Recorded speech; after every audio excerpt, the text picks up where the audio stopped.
चलिए। Ortho effect में benzoic acid के ऑर्थो पोजीशन पे डोनर हो सकता है या एक्सेप्टर हो सकता है। तो एक्सेप्टर एसिड के स्ट्रेंथ को बढ़ाता है, माने इसका एसिडिक स्ट्रेंथ ज्यादा अच्छा होगा इसके रिस्पेक्ट में। लेकिन अगर एसिड के रिस्पेक्ट में अगर हम ऑर्थो पोजीशन का बात कर लेते हैं, ऑर्थो पोजीशन का बात करते हैं, तो यहाँ पे अगर हम लोग रख देते हैं डोनर, रख देते हैं OCH3 रख देते हैं, तो डोनर क्या करता है, एसिडिक स्ट्रेंथ को घटा देता है, मैंने इसका कम होना चाहिए था, लेकिन इसका एसिडिक स्ट्रेंथ ऐसे नहीं होता है।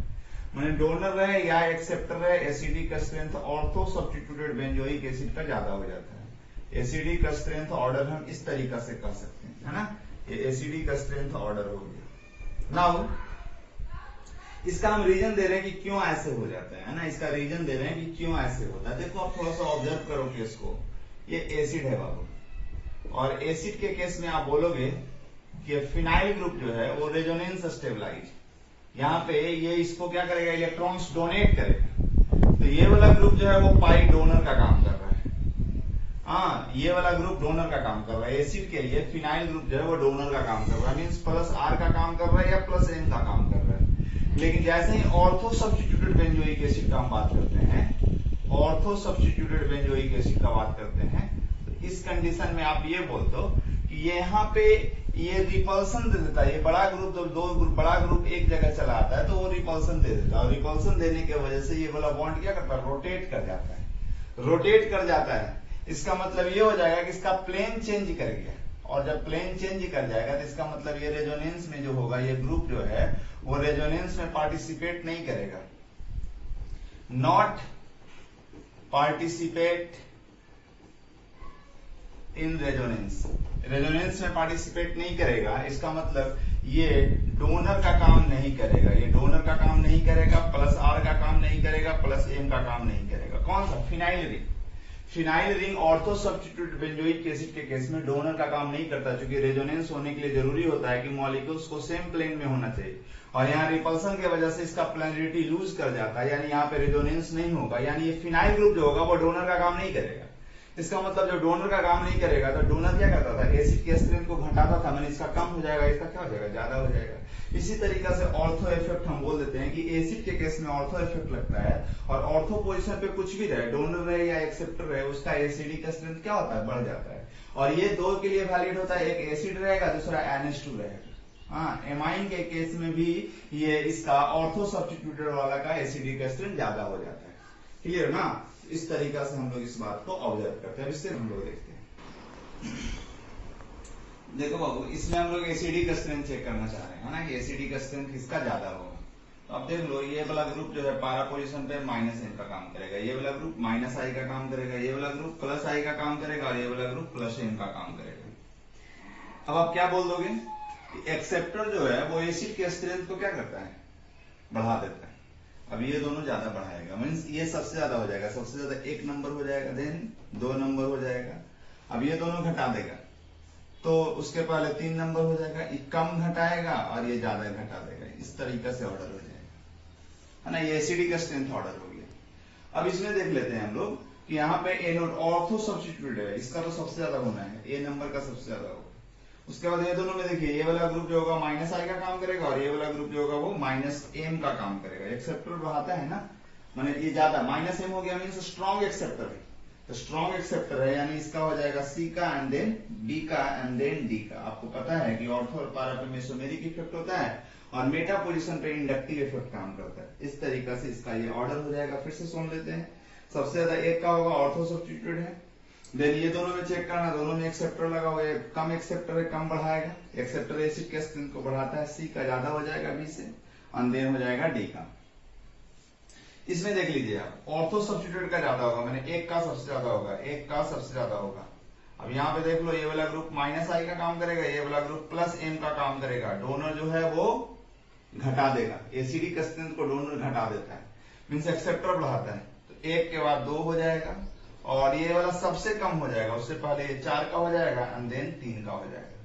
क्लियर, ये ऑर्डर को आप फिर से सुन लो, सबसे ज्यादा एक्सेप्टर ये ऑर्थो सब्स्टिट्यूट का ज्यादा हो जाता है। देन आप सुन लीजिए, इसमें क्या कर रहे हैं, ये एक्सेप्टर है और ये डोनर है, डोनर घटा देगा, माने इसका सबसे कम हो जाएगा, उससे पहले हो जाएगा 2 का, एंड देन हो जाएगा 4 का, और देन हो जाएगा 3 का, है ना। सबसे लास्ट में 3 का। ये एसिडिक स्ट्रेंथ हम लोग बेंजोइक एसिड के केस में चेक कर रहे थे। के बारे में स्टडी करते हैं। एसिड के बारे में तो 2-3 बार हम लोग जो वहां पे देखे थे कि H+ डोनर, H+ का ही दूसरा नाम होता है प्रोटॉन, और वो हम लोग बोलते थे प्रोटॉन डोनर को हम लोग बोलते थे, प्रोटॉन डोनर को हम लोग बोलते थे एसिड जो H+ आयन देगा, और प्रोटॉन एक्सेप्टर को हम बोलेंगे बेस। प्रोटॉन एक्सेप्टर को बोलेंगे बेस। प्रोटॉन किसको बोलते हैं? H+ को।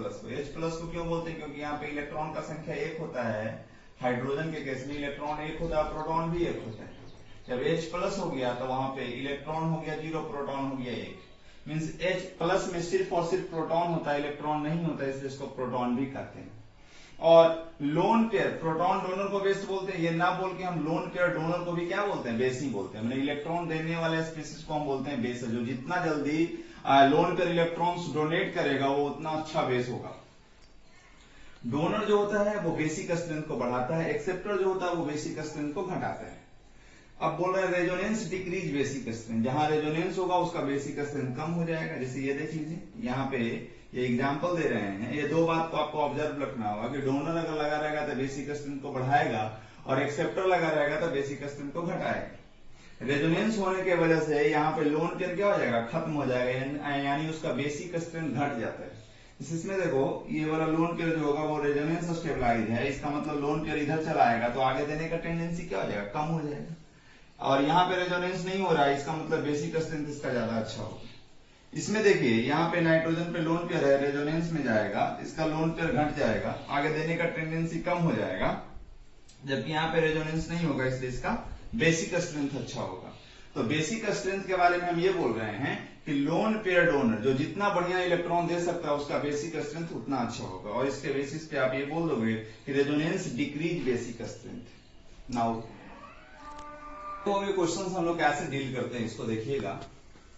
इस नाइट्रोजन को आप देख लो कि इसमें लोन पेयर है, ये भी लोन पेयर है, यहाँ भी लोन पेयर है, और यहाँ भी लोन पेयर है। ये बेसिक स्ट्रेंथ इसका मांग रहे हैं कि कौन सा इलेक्ट्रॉन्स जल्दी डोनेट करेगा।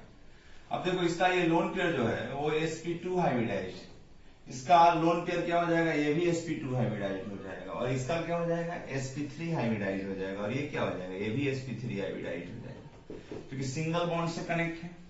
तो इसका हाइब्रिडाइजेशन को हम बोल देंगे कि sp3 है, इसका हाइब्रिडाइजेशन को हम बोल देंगे कि sp2 है। चूंकि यहाँ लोन पेयर जो होगा वो रेजोनेंस स्टेबलाइज है, हाँ, तो लोन पेयर रेजोनेंस स्टेबलाइज होगा तो इस नाइट्रोजन का हाइब्रिडाइजेशन हो जाएगा sp2। इसका लोन पेयर जो होगा वो रेजोनेंस स्टेबलाइज नहीं है, इसका हम हाइब्रिडाइजेशन बोल देंगे sp2 है। इसका लोन पेयर जो होगा नॉट पार्टिसिपेट इन रेजोनेंस। क्यों नहीं करेगा? नॉट पार्टिसिपेट इन रेजोनेंस, क्योंकि जब रेजोनेंस में जाएगा ना बाबू तो इसका लोन पेयर यहाँ पे पॉजिटिव आ जाएगा और यहाँ पे डबल बॉन्ड आ जाएगा। मीन्स इस नाइट्रोजन का जब रेजोनेंस में जाएगा तो इस नाइट्रोजन का हाइब्रिडाइजेशन sp हो जाएगा, जिसके वजह से हम बोलेंगे कि इसका लोन पेयर इलेक्ट्रॉन रेजोनेंस में पार्टिसिपेट नहीं करेगा, क्योंकि जब रेजोनेंस में करेगा तो ये मॉलिक्यूल्स एग्जिस्ट नहीं करेगा। अब आंसर करते हैं। देखो जिसका इलेक्ट्रोनेगेटिविटी ज्यादा, डोनेटिंग पावर कम, इसका इलेक्ट्रोनेगेटिविटी ज्यादा होता है, डोनेटिंग पावर इसका कम होगा, ये दोनों के रिस्पेक्ट में। माने सबसे अच्छा किसका हो जाएगा? ये दोनों का अच्छा होगा, ये दोनों में अच्छा हो जाएगा, क्योंकि ऑक्सीजन का इलेक्ट्रोनेगेटिविटी ज्यादा है तो ज्यादा खींचे, देना दोनों चाह रहा है, लेकिन ये ऑक्सीजन ज्यादा इससे मांगेगा, इसमें मांगेगा तो आगे देने का टेंडेंसी क्या हो जाएगा? कम हो जाएगा। फिर से सुनिए, यहाँ ऑक्सीजन लगा हुआ है, ऑक्सीजन क्या करेगा? इसका इलेक्ट्रॉन्स को खींचेगा, ज्यादा खींचेगा। इसमें नाइट्रोजन लगा हुआ था, ये भी खींचेगा, लेकिन इससे ज्यादा खींचेगा ये, माने आगे देने का टेंडेंसी इसका क्या हो जाएगा? कम हो जाएगा। माने सबसे अच्छा हो जाएगा 4 का, देन हो जाएगा 3 का।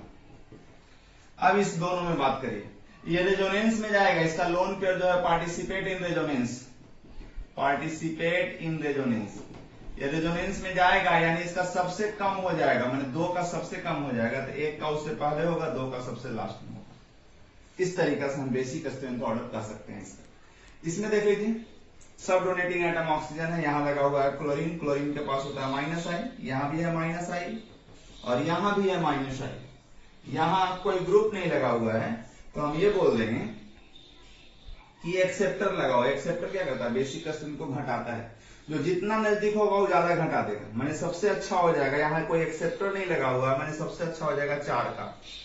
अब ये तीनों घटाएगा, इसमें ये ज्यादा घटाएगा कम ये घटाएगा, मतलब इसका बेसिक स्ट्रेंथ हो जाएगा, देन 2 का हो जाएगा, सबसे कम हो जाएगा 1 का बेसिक स्ट्रेंथ, है ना। फिर से सुन लीजिए, यहाँ पे ये देने वाला काम ये कर रहा था, ये नजदीक में था, तो ये एक्सेप्टर ज्यादा खींच लेगा, तो आगे देने का टेंडेंसी क्या हो जाएगा, इसका कम हो जाएगा, इसका उससे कम हो जाएगा, इसका बेसिक स्ट्रेंथ जो होगा सबसे ज्यादा हो जाएगा। क्यों हो जाएगा, क्योंकि यहाँ पे दूर हो गया, एक्सेप्टर है लेकिन कम खींचेगा, तो आगे इलेक्ट्रॉन्स देने का टेंडेंसी क्या हो जाएगा, ज्यादा हो जाएगा। माने ये सबसे ज्यादा तो इसका होने वाला था, ये तीनों का कम था, लेकिन इसमें से ये कम खींच रहा है, तो आगे देने का टेंडेंसी इसका क्या हो जाएगा, ज्यादा हो जाएगा। इस तरीका से हम बेसिक स्ट्रेंथ ऑर्डर इसका भी ऐसे पता कर लेंगे। तो इसमें हम बोलेंगे कि ये वाला ग्रुप के पास माइनस एम इफेक्ट होगा, इसके पास माइनस आई होगा, इसके पास क्या होगा, प्लस आई होगा, इसके पास क्या होगा, प्लस एम। अब हम लोग बोलते हैं कि डोनर बढ़ाता है, एक्सेप्टर घटाता है, ये दोनों का बेसिक स्ट्रेंथ ज्यादा होगा, सबसे ज्यादा 4 का हो जाएगा, देन हो जाएगा 3 का, एक्सेप्टर घटाता है, इसका सबसे कम हो जाएगा, देन 2 का हो जाएगा, देन 1 का हो जाएगा। क्लियर। तो हम लोग फिर से बोलते हैं कि डोनर बढ़ाता है, ये दोनों ज्यादा बढ़ाएगा, ये स्ट्रॉन्ग एक्सेप्ट डोनर है, यानी इसका सबसे ज्यादा हो जाएगा, उसके बाद इसका हो जाएगा, इसका सबसे कम हो जाएगा, उससे पहले 2 का आ जाएगा। यहाँ पे देख लीजिए, इसमें हम बात करते हैं तो यहाँ पे NO2 है, यहाँ पे क्लोरीन है, मीन्स NO2 है, तो ये आपका यहाँ पे हम बोलेंगे माइनस एम और माइनस आई इफेक्ट है, यहाँ पे बोलेंगे माइनस आई है, और यहाँ पे क्या बोलेंगे, माइनस एम और माइनस आई। अब ये बोलते हैं